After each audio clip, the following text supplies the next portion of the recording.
So criticism, it erodes away the value of acceptance. It erodes away the feelings of specialness in the marriage. I want you to recognize that. This husband, he told his wife, he looked at her and he said, I wish you could bake bread like my mama did. And his wife replied, I wish you could bring home the dough like my daddy did. You know, this sense of criticism, it's never going to help bring about this value of acceptance. You want to treat kindly the relationship. And so you treat kindly by accepting the other. You got to accept the other. Acceptance means not trying to fix your spouse. We must let go of the need to change our spouse and cultivate a healthy acceptance of them as persons. Now, my wife and I, we're totally opposite of one another. I'm the engineer, she's the artist. Opposite. You know, in the first 2 years of our marriage, the only thing that didn't make us go, or the thing I said I was going to drive us to divorce court, you know what it was? It was the toothpaste. She, in the morning, I mean, I know how to get toothpaste out of the tube. The logic is you squeeze it from the bottom, it comes up the tube, cascades over the top onto the brush. My wife didn't care about that.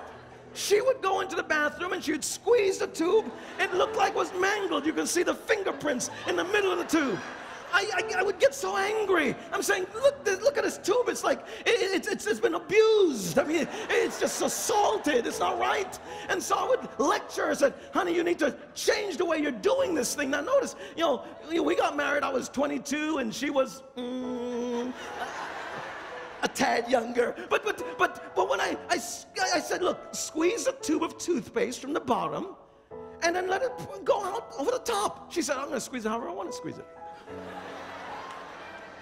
I mean, it got so bad that I was actually praying in the bathroom in the morning. I just want you to understand, God is dealing with things like ethnic cleansing in Bosnia. He's dealing with Middle East crisis. He's dealing with a constant battle going on in Israel. And what am I asking him to do? Touch Marlinda, that she knows how to squeeze the toothpaste tube from the bottom and not mangle it.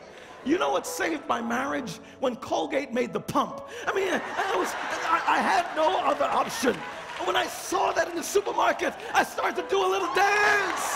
I said, thank God, Colgate, you made it. You saved my marriage.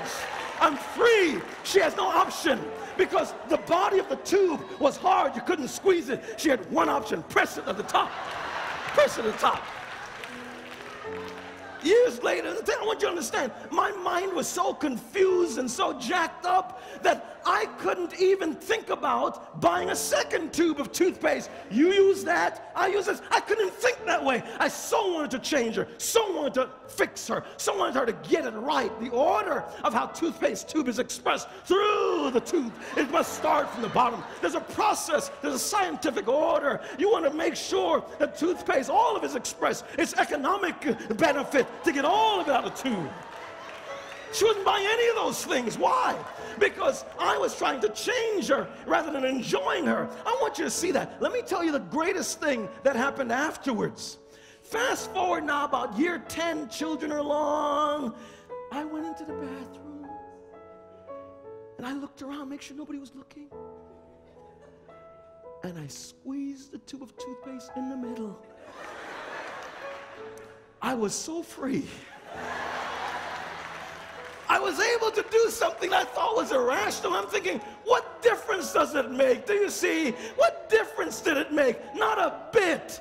And I went all through all the gyrations and the trauma because I was trying to control.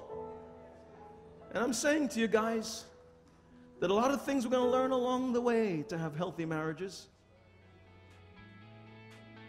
And it takes us learning this lesson of acceptance.